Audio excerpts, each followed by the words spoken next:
இந்த ஆலோசனை கூட்டத்தில் எதுவும் அதிமுக சேர்வதற்கான வாய்ப்பு இருக்கா? அது மாதிரியான ஆலோசனை இருக்கா சார்? என்ன பதில் சொல்றதுன்னு தெரியல. நீங்க பேசுறது நாங்க அம்மா மக்கள் முன்னேற்ற கழகம் கட்சி நிர்வாகிகளோட எங்க கட்சியுடைய அடுத்த கட்ட நடவடிக்கைகள் பற்றி ஆலோசனைக்காக அழைத்திருக்கேன். அவங்க எல்லாம் வந்திருக்காங்க. அவ்வளவுதான் நான் சொல்ல முடியும்.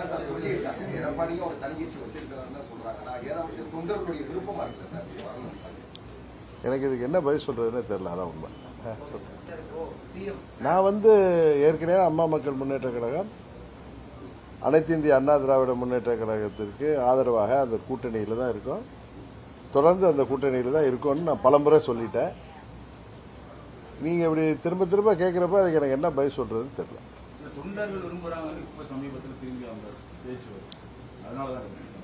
நாங்க அவங்க கூட தானே இருக்கேன்.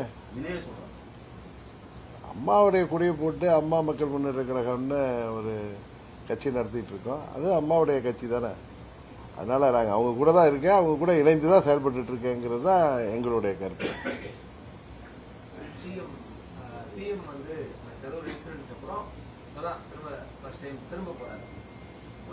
போலீஸ் மேல பழி சொல்றாரு. போலீஸ் தடுத்திருக்கலாம் அப்படின்ற மாதிரி சொல்றாரு.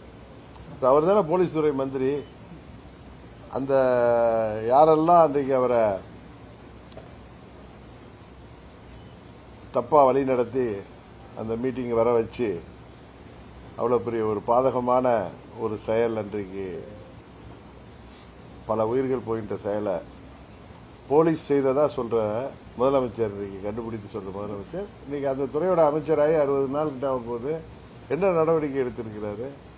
இதெல்லாம் முதலமைச்சர் சொல்றதெல்லாம் உண்மையாங்கிறத சிபிஐ என்கொயரி ஏற்கனவே போயிட்டு இருக்கு. அதுல எல்லா உண்மையும் வெளிப்படும். ஆனா பழிய யார் மேலேயோ போடுறது சரியா இருக்காதுன்னு நினைக்கிறேன். அதுல அந்த கரூர் துயர சம்பவத்திற்கு காரணமானவர்கள் யாராக இருந்தாலும் அவர்கள் சட்டத்தின் முன் நிறுத்தப்பட்டு அவர்களுக்கு உரிய தண்டனை உச்சநீதிமன்றம் வாங்கி தரும் என்ற நம்பிக்கை எங்களுக்கு இருக்கு. நான் ஏற்கனவே நானும் சொல்லியிருக்கேன். எல்லாரும் தமிழ்நாட்டில் உள்ள பல அவங்க கூட்டணியில் உள்ள கட்சி தலைவர்கள் முதற்கொண்டு இது ஒரு தவறான முன்னுதாரணம். இன்றைக்கு தாவேக அரசு இதிலும் ஒரு தவறான முன்னுதாரணத்தை உருவாக்கி வருகிறார்கள். என்ன சொல்ல போனா கடை தேங்காவை எடுத்து வலிப்பிள்ளையருக்கு உடைச்ச கதையா தான் இருக்குது அப்படின்னு தான் பார்க்க முடியும். சார், முதலமைச்சர் எதிர்கட்சி தலைவர்களையும் சரி எதிர்கட்சிகளையும் சரி மேடைகளில் பொது இடங்களில் விமர்சனம் பண்ணக்கூடியது சரியான அரசியல், நாகரிகத்துக்கு உட்பட்ட அரசியல் தான் பாத்தீங்கன்னா இருக்கு. திரைப்பட பாடல்கள் எல்லாம் பாடுறாரு, புரட்டான்றாரு, சால்னான்றாரு. முதலமைச்சர் அவரு கொத்து புரட்டாங்கிறாரு.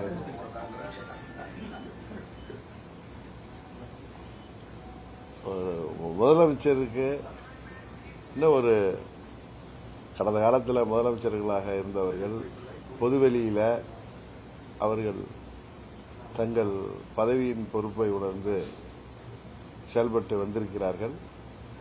அதை முதலமைச்சரும் அதை பின்பற்றினால் நன்றாக இருக்கும் என்று நினைக்கிறேன். அவர் இன்னும் சினிமா நடிகராகவே இருக்கார். அதான் பிரச்சனை. அதை சினிமா கவர்ச்சின்னு யாரு சொன்னா ரொம்ப வருத்தப்படுறாரு, கோபப்படுறாரு. அவரை சேர்ந்த அந்த பரிவாரங்களும் ஆச்சரியக்குறிகளும் ரொம்ப வருத்தப்படுறாங்க. அவருமே அன்னைக்கு திருச்சி மேடையில் அவர் அவருடைய உடல் மொழியே இன்னும் சினிமாவில் ஷூட்டிங் வரப்ப அவர் ஒவ்வொரு முறை வீட்டை விட்டு வெளியில வந்ததுலேருந்து அவர் வீட்டுக்கு போற வரைக்குமே எல்லாமே ஒரு ஷூட்டிங் பார்க்கிற ஒரு அனுபவம் தான் எல்லோருக்குமே ஏற்படுகிறது என்று எல்லோருமே சொல்கிறாங்க. அது சொன்னா எங்களை பார்த்து பொறாமப்படுறீங்க, நாங்கள் ஆட்சிக்கு வந்துட்டோன்னு எங்களை பார்த்து எதிர்கட்சிகள்லாம் பொறாமப்படுறாங்க, அவர்கள்லாம் உதிரிகள், அவர்கள்லாம் தீய சக்திகள், அவர்கள்லாம் தீர்ந்து போன சக்திகள் அப்படின்னு இந்த சினிமாவில எல்லாம் அவர் படங்கள்ல கிளைமேக்ஸ்ல எல்லாம் ரொம்ப உணர்ச்சி வசப்பட்டு பேசுவாரு. அது மாதிரி தான் பேசுறாரு. ஒன்னு பேசுனா கத்தி பேசுறாரு, இல்ல வாயே திறக்க மாட்டுறாரு. அதே முதலமைச்சர் பேசுங்கன்னு சொல்லி மற்றவர்கள் கேட்டாங்கன்னா நான் கேட்கறது இல்லை. ஏன்னா முதலமைச்சர் பேசினா இப்படிதான் இருக்குங்கிறது என்னால யூகிக்க முடியுது. மற்றவர்கள் அவரை பேச சொல்லி பார்க்கணும் ஆசைப்படுறப்ப அவர் யார் என்பதை வெளிப்படுத்தி கொண்டிருக்கிறார். அது சட்டமன்றமாக இருக்கட்டும், நேற்றைக்கு கூட கரூர் மேடையே அப்படித்தானே இருந்துச்சு. அவருடைய பாடி லாங்குவேஜ் என்னமோ துக்கத்துக்கு வந்த மாதிரி கருப்பு ஷர்ட்டெல்லாம் போட்டிருக்காரு. ஆனால் அவருடைய பேச்சிலேயோ அவருடைய உடல் மொழியிலேயே எந்த துக்கமும் வெளிப்படல. சினிமாவில் எப்படி ஒரு ரோலில் வந்து டைலாக் பேசுவாங்களோ அது மாதிரி தான் இருக்கே தவிர, அதான் உண்மை, தப்பாக எடுத்துக்காதீங்க. முதலமைச்சர் அவர்கள் அவர் முதல்வர் என்பதை உணர்ந்து செயல்படணும். உடனே சொன்னால் அவருக்கு பரிவாரங்கள் இருக்காங்க. நம்ம மதுரையில் ஒருத்தர் இருக்காரு, நிர்மல்குமார் வந்துச்சு, அதாவது உடனே எல்லாம் அரசியல் விட்டு போங்கிறாரு. அரசியலை விட்டு தமிழ்நாட்டு மக்கள் யாரை வெளியேற்ற வேண்டுமோ அவர்களை உறுதியாக வெளியேற்றுவார்கள். அதுபோல ஏதோ வாழ்வு வந்து விட்டதற்காக தான் இப்படி அர்த்தராத்திரில் கொடை பிடிக்க வேண்டாம் என்று தான் அவங்களுக்கு சொல்கிறேன். அது எல்லாருக்கும் சேர்த்தே சொல்கிறேன். அவருடைய பேச்சு துணி அப்படிதான் இருக்கு. ஒரு அகம்பாவம் அகங்காரம் தான் தெரியுதே தவிர அதுல ஒரு தன்மையே இல்லை. அதுதான் சக்சஸ் பண்ணலாம்னு நினைக்கிறாரா பிரச்சாரத்துக்கு அப்புறம் இவ்வளவு க்ரௌட் இருக்கு அதே அப்படி மெயின்டைன் பண்ணி இல்லை, அவர் ஒரு திரைத்துறை பிரபலம், சினிமாவில் வந்து பிரபலமான நடிகராக இருந்ததுக்காக தான் இந்த முறை ஆட்சிக்கு வந்திருக்காருங்கிறது யாராலையும் மாற்ற முடியாது. ஏன்னா அவர் என்ன 50-60 ஆண்டுகள் அரசியலில் சேவை செய்து வந்தாரா, இல்லை பேரறிஞர் அண்ணா போலையோ, இல்லை புரட்சித் தலைவர் எம்ஜிஆர் போலவோ சினிமாவில் நடித்தாலும் அவர் பல ஆண்டுகள் அரசியலில் ஒரு கட்சியின் வளர்ச்சிக்காக, ஒரு கட்சி ஆட்சிக்கு வர வேண்டும் என்பதற்காக உழைத்து வந்தவர். பல முறை சட்டமன்ற உறுப்பினராக இருந்து வந்தவர். அதான் சொல்லுவாங்கல்ல, சில பேருக்கு சில குருட்டு யோகம் அதிர்ஷ்டம். அதுபடி அவர் வந்தது சினிமா கவர்ச்சியை வச்சு தான். சினிமா நடிகர் இல்லைன்னா விஜய் யாருக்கு தெரியும்? உண்மைதானே? அதனால அவர் வந்தது சினிமாவில் இருந்தால் அவருக்கு உள்ள அந்த ஃபெமிலியாரிட்டியை வச்சு தான். அவர் சொல்றாருல, வீட்டில் எல்லாம் குழந்தைகள்லாம் இந்த டிவியில் பார்ப்பாங்கன்னு. தமிழ்நாடு முழுவதும் ஒரு 69 படங்களில் பல ஆண்டுகள் நடித்து சினிமா துறையில் சக்சஸ்ஃபுல்லாக இருந்ததுனால அந்த பிரபலத்தை வைத்து இன்றைக்கு 60 ஆண்டு கால திராவிட ஆட்சிகளுக்கு ஒரு மாற்று வேண்டும் என்ற எண்ணத்தில் மக்கள் அவரைக்கு 108 தொகுதிகள் தான் கொடுத்தாங்க. பெரும்பான்மை கொடுக்கல.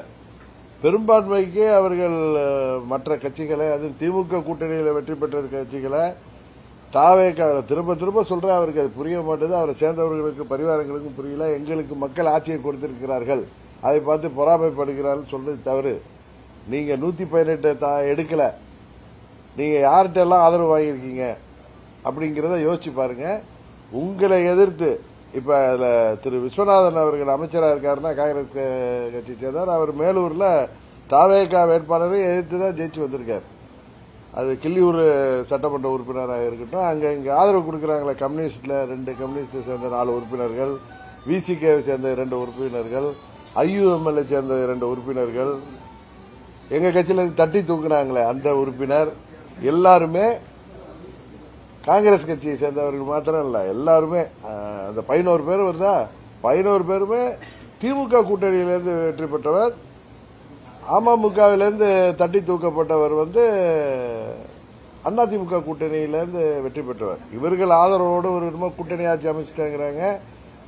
இது இதை வேற மாதிரி சொன்னா ராஜாவை சொன்ன மாதிரி நீங்க என்னிட்ட கண்டனம் தெரிவிப்பீங்க.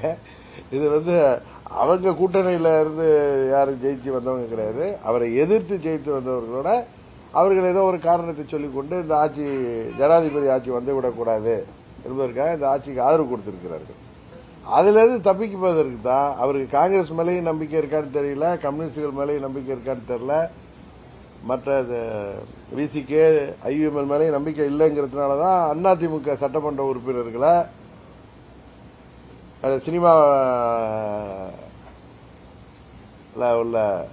சினிமாவில் எல்லாம் அந்த ஆற்றல் இருக்குல்ல, அவருக்கு சினிமாவை வைத்து கிடைத்த அந்த ஆற்றல் மூலம் அவர்கள் இங்க உள்கட்சி பிரச்சனையால அவர்களையும் ரிசைன் பண்ண வச்சிருக்காரு. இதுவரைக்கும் தமிழ்நாட்டில் இல்லாத ஒரு முன்னுதாரணத்தை இப்ப கரூர்ல திரு விஜயபாஸ்கர் ஜெயிச்சிருக்காருன்னா அவர் தாவேகா வேட்பாளரை வைத்து வெற்றி பெற்றவர். அவரை அந்த மக்கள் வெற்றி பெற செய்திருக்கிறார்கள். மக்கள் அவர் 5 ஆண்டு சட்டமன்ற உறுப்பினராக பணியாற்ற வேண்டும் என்பதற்கு தான் அவர் வெற்றி பெற செய்திருக்காங்க. அது விஜயபாஸ்கரா இருக்கட்டும், மற்ற அந்த 6 பேராக இருக்கும் அதிமுக ரிசைன் பண்ணவங்க அத்தனை பேருமே அந்த தொகுதியில் 5 ஆண்டுகள் சட்டமன்ற உறுப்பினராக தங்களுக்கு பணியாற்ற வேண்டும் என்று இரட்டை இலையில் வெற்றி பெற்றவர்கள்.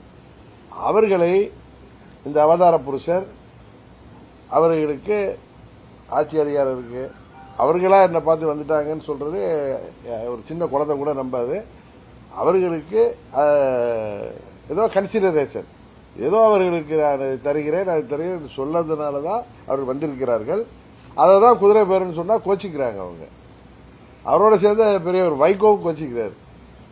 இன்னொரு கட்சி எம்எல்ஏவை இன்னொரு கூட்டணியில் ஜெயித்தவர்களை தங்களுக்கு ஆதரவாக அமைச்சர் பதவி கொடுத்து ஆட்சியில் வைத்திருப்பதும், எதிர்கட்சிகள் இருந்த சட்டமன்ற உறுப்பினர்களை ஆதரவாக வச்சிருப்பதும் ஒரு ஊழல் தான். அது ஒரு ஊழல் தான். லஞ்சத்தை சேர்ந்தா அது மாதிரி 6 சட்டமன்ற உறுப்பினர்களை அதிமுக உறுப்பினர்களை ரிசைன் பண்ண வச்சதும் ஊழல்ல தான் சேரும். அது அதனால இவங்க தூய சக்திங்கிறதெல்லாம் சும்மா தமிழ்நாட்டை அழிக்க வந்த நாசகார சக்தியாகத்தான் எல்லோரும் அதை பார்க்க தொடங்கிவிட்டனர்.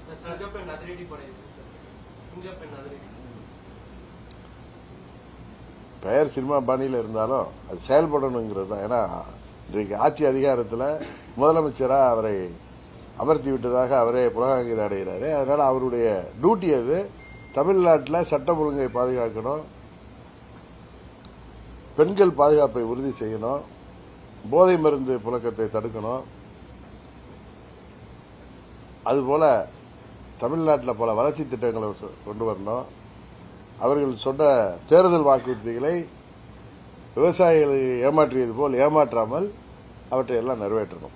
இன்னும் சில பேர் அவர்களுக்கு ஆதரவாக ஓராண்டு டைம் கொடுக்கணும், 6 மாதம் டைம் கொடுக்கணும் அப்படின்லாம் சொல்றாங்க. அது வளர்ச்சி திட்டங்களுக்கும் தேர்தல் வாக்குறுதிகளை நிறைவேற்றுவதற்கும் அவர்கள் கால அவகாசம் எடுத்துட்டோம். 5 ஆண்டுகள் கூட எடுத்துக்கிட்டு தேர்தல் வாக்குறுதிகள் நிறைவேற்ற மாதிரி வாக்குறுதிகள் கிடையாதுங்கிறது எல்லோருக்குமே தெரியும். ஏற்கனவே திமுக எப்படி அதிலெல்லாம் கஷ்டப்பட்டாங்கிறது தெரியும். அதனால தமிழ்நாட்டிற்கு வேலைவாய்ப்பை பெருக்குவதற்கு வளர்ச்சி திட்டங்களை கொண்டு வர வேண்டும். அதுபோல அடிப்படை வசதிகளை தொடர்ந்து பராமரிக்க வேண்டும். இதையாவது அவர்கள் ஒழுங்காக செய்ய வேண்டும். அதை செய்வதற்கு யாரும் அவங்கள போய் குறை சொல்லல. அவர்கள் இதுபோல மேடைகளில் ஏறி மற்றவர்களை பற்றி தவறாக பேசுவதற்கும், அவர்கள் வானத்திலிருந்து குதித்தது போன்று அவர்கள் காட்டிக்கொள்வதற்கும், அவர்கள் தேவதூதர்கள் போலவோ அவதார புருஷர்கள் போலவோ இனிமே தமிழ்நாட்டை காப்பாற்ற வந்த மீட்பர் போலவும் அவர் பேசுவதும் அவரை சேர்ந்தவர்கள் பேசுவதற்கும் தான் எதிர்க்கட்சிகள் பதில் சொல்கிறார்கள். விவசாய கடனை ரத்துப்படி செய்ய சொல்லி எந்த விவசாயிகளும் கேட்கல. ஆட்சிக்கு வந்த உடனே இவங்க இந்த ஏமாற்று வேலை பண்றதுதான், அவர்களை ஏமாற்றியதுதான். விவசாயிகளும் போராடுறாங்க. ஒரு விவசாயி கூட இறந்துட்டாரு, அவர் வீட்டில் யாருக்கும் வேலை வாய்ப்பை கொடுத்தா அது எல்லாரும் பாராட்டுவார்கள். இவங்க கூட்டத்தில் இறந்து போனவர்களுக்கு இவர் வேலை வாய்ப்பை கொடுப்பதுதான் இன்னைக்கு விமர்சனத்துக்குள்ளாகுது. அன்றைக்கு இந்த விவசாய கடன்களை முழுமையாக தள்ளுபடி செய்ய வேண்டும், எங்களை ஏமாற்றக்கூடாது என்று போராடிவிட்டு வீட்டுக்கு சென்ற விவசாயி தலைஞரை சேர்ந்தவர் இறந்தாரே, அவர் வீட்டில் உள்ளவங்களுக்கு வேலை வாய்ப்பை கொடுத்தால் அது உறுதியாக எல்லோரும் பாராட்டுவார்கள். அதனால மக்களை ஏமாற்று வேலையில் செய்யாம எதிர்கட்சிகள்ல தவறான முன்னாரத்தை காட்டி எதிர்கட்சி சட்டமன்ற உறுப்பினர்களை சுரண்டாமல், எதிர்கட்சியினரை ஆசை வார்த்தை கட்டி ஆளுங்கட்சி என்று பிள்ளை பிடிப்பது போல் பிடிப்பதை நிறுத்திவிட்டு ஆட்சி செய்ய வேண்டும் என்பதுதான் எதிர்கட்சிகளின் குரலாக இருக்கிறது.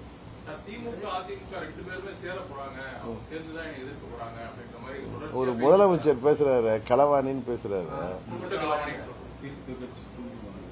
இதே அந்த திரு விஜயை பார்த்து சொல்றதுக்கு எவ்வளவு நேரம் ஆகும்? இவர் தான் களவாணி. நம்ம ஊர்ல சொல்லுவாங்க ஆடு திருட மாடு திருட. எங்க ஊர் பக்கம்லாம் சொல்லுவாங்க சில ஊர்ல, அவன் ஒன்லி மாடை தான் திருடுவான், இன்னும் சில பேர்ல ஆடை தான் திருடுவான். கேள்விப்பட்டிருக்கீங்கல்ல?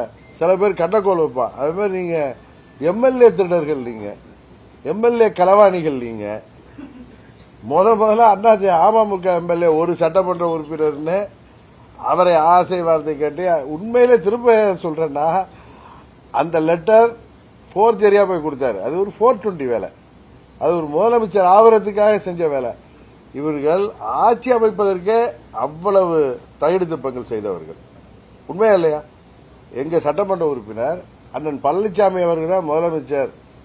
அவரை முதலமைச்சர் ஆகிறதுக்கு ஆதரவாக என்னோட கையெழுத்து போட்டு 5 மணிக்கு கொடுக்கிறார்.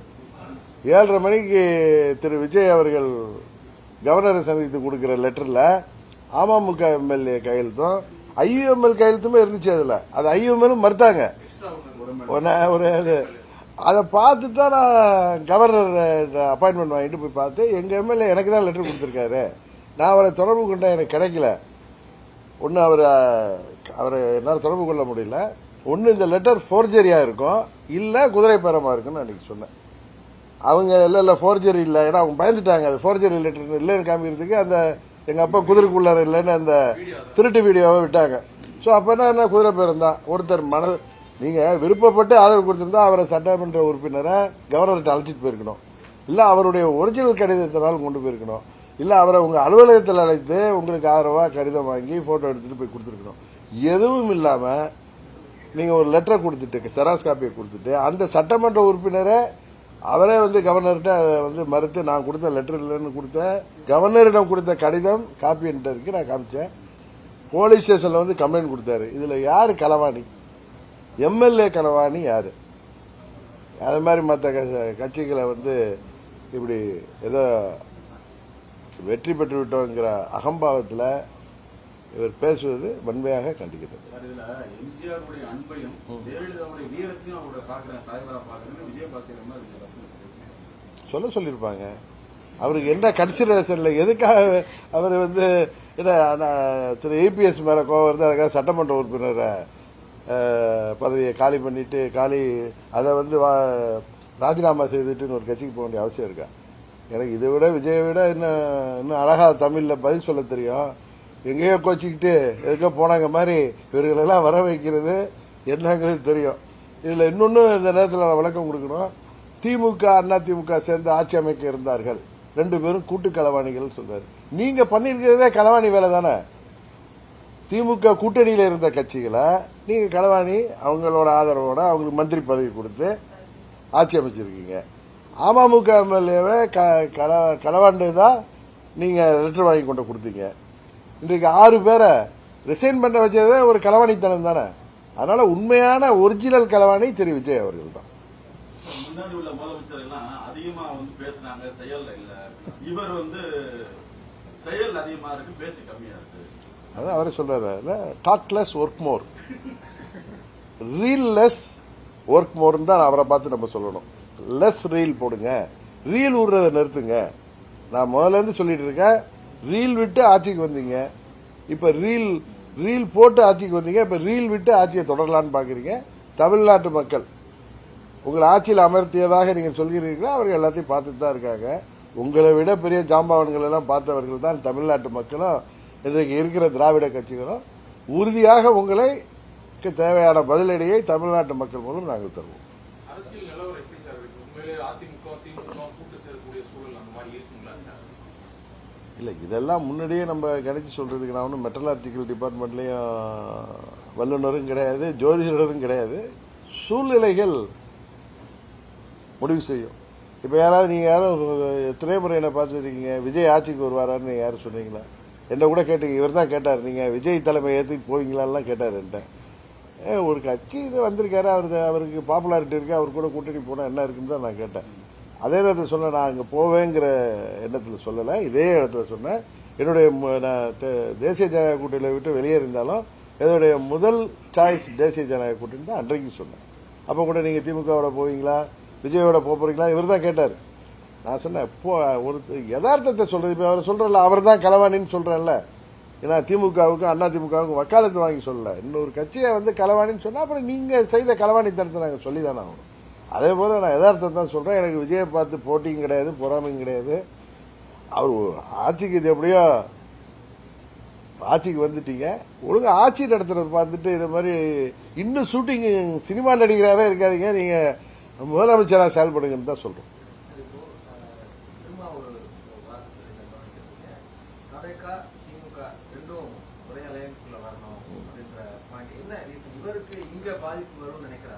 இல்ல இல்ல அவர்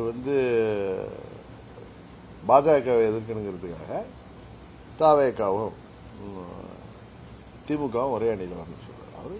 அது ஒரு பொலிட்டிக்கல் ஸ்டேட்மெண்டா தான் நான் பாக்குறேன். அதே மாதிரிதான் திமுகவும் அதிமுகவும் ஒன்னா வருமா, வர்றதுக்கு வாய்ப்பு இருக்கான்னு கேக்குறீங்களா? ஒரு பொலிட்டிக்கல் சிச்சுவேஷன் யாரை வேண்டுமானாலும் ஒன்று சேர்க்கும்.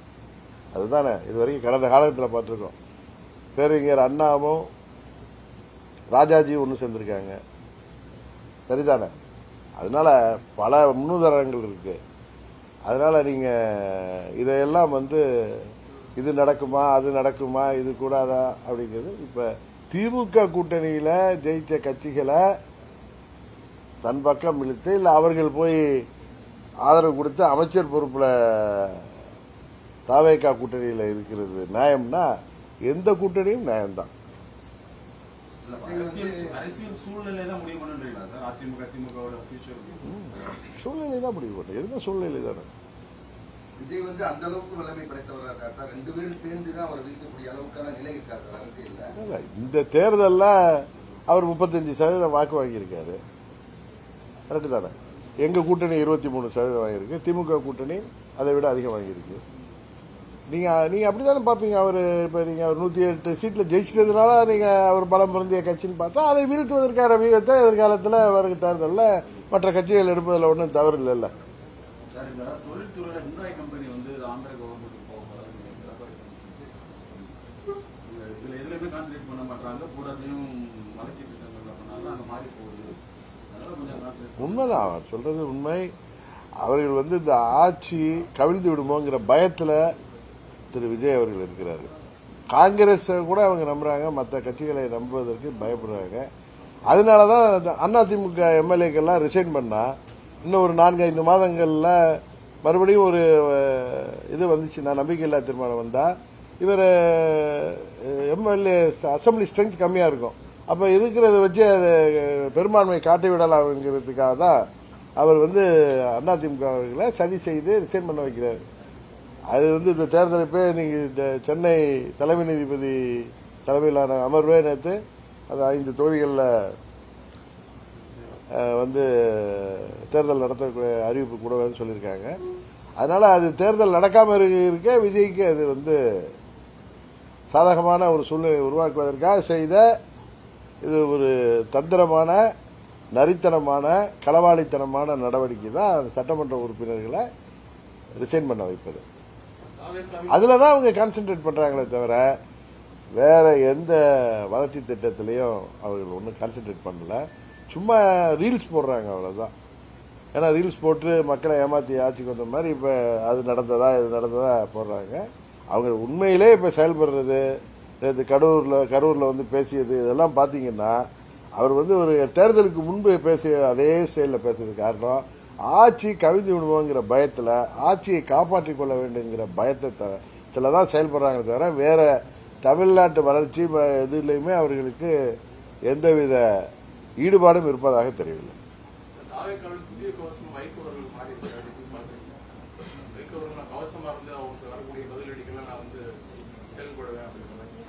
திரு வைகோ அவர்கள் கடந்த காலத்தில் இது மாதிரி பேசியதை நீ சோசியல் மீடியாவில் கூட பேசியது போட்டிருந்தாங்க. திரு கலைஞர் அவர்களுக்கு நான் கவசமா இருப்பேன்னு பேசினாரு, அம்மா அவர்களுக்கு கவசமா இருப்பேன்னு பேசினாரு. இன்றைக்கு விஜய் திரு ஸ்டாலின் அவர்களுக்கு கவசமா இருப்பேன்னு பேசினாரு. இன்றைக்கு விஜய் அவர்களுக்கு கவசமா இருக்கு. அவ்வளவுதான். அவர் வார்த்தை அதை தான், ஆளுக்கு தான் மாறுறாங்க. பழைய மக்கள் நல கூட்டணி உருவாயிருக்கு சார். பழைய மக்கள் எது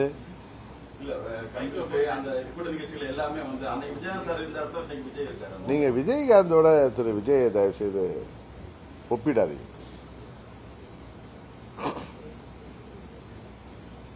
அவர் வெளியில எங்கேயும் நடிக்கிறார், சினிமாவில் நடிச்சதோட சரி, பொது வெளியில நடிக்க மாட்டார், யதார்த்தமா இருப்பார்.